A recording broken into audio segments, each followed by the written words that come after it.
A próxima pergunta é do ouvinte Silas, da Igreja Presbiteriana de Itanhaém.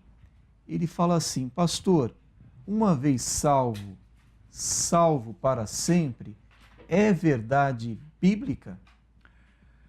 Minha posição é que não. E vou basear minha posição na Bíblia Sagrada, citando o texto muito conhecido que está no Evangelho segundo João, capítulo 15, versículos 1 e 2, e depois o versículo 6. Jesus declarou o seguinte: eu sou a videira verdadeira, e meu Pai é o agricultor. Todo ramo que, estando em mim, não der fruto, ele o corta.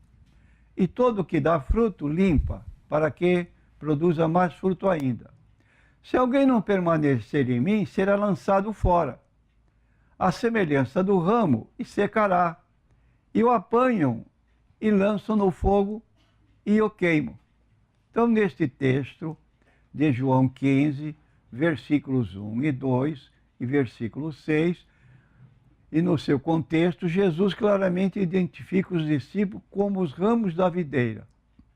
Os cristãos que não produzem fruto, isto é, não servem a Deus fielmente, serão cortados e queimados. Portanto, se depois de terem escapado das contaminações do mundo mediante conhecimento do Senhor e Salvador Jesus Cristo, se deixam enredar de novo e são vencidos, tornou-se-lhe o último estado pior do que o primeiro, pois melhor lhes fora nunca tivessem conhecido o caminho da justiça do que, após conhecê-lo, voltarem para trás, apartando-se do santo mandamento que lhes fora dado. 2 Pedro, capítulo 2, versículos 20 a 21. Seria difícil imaginar uma afirmação mais clara da possibilidade de uma pessoa cair e de perder a sua salvação. Pedro comparou o servo de Deus que se desvia de um cão que retorna para comer o seu próprio vômito, e o porco lavado, ou a porca lavada que retorna para o lamaçal.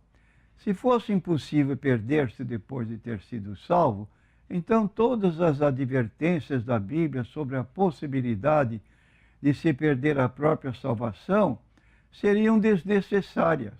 E, de fato, não haveria necessidade de se preocupar com a tentação, não haveria necessidade de resistir ao diabo, não haveria necessidade de estar vigilante para o retorno do Senhor.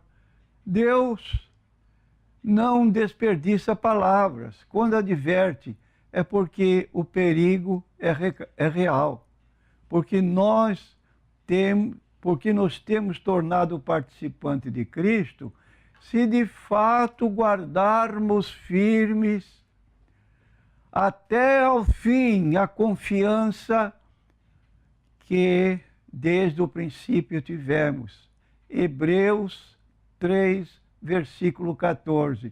Vou repetir, porque nos temos tornado participante de Cristo, se de fato guardarmos firme até o fim a confiança que desde o princípio tivemos. Hebreus 3 e 14. A salvação é condicionada.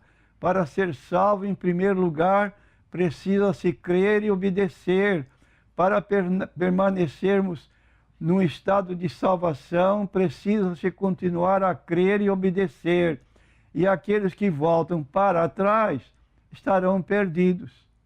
Hebreus capítulo 10, versículos 26, 31. Palavras muito pesadas que se encontram neste livro de Hebreus.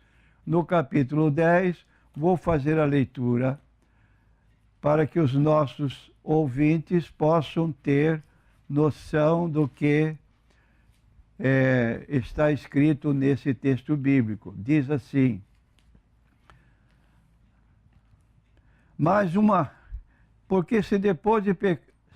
porque se pecarmos voluntariamente, depois de termos recebido o conhecimento da verdade, já não resta mais sacrifício pelos pecados. Estou lendo em Hebreus 10, versículo 26 em diante. Mas uma certa expectação horrível de juízo e ardor de fogo que há de devorar os adversários. Quebrantando alguém a lei de Moisés, morre sem misericórdia só pela palavra de 2 ou 3 testemunhas.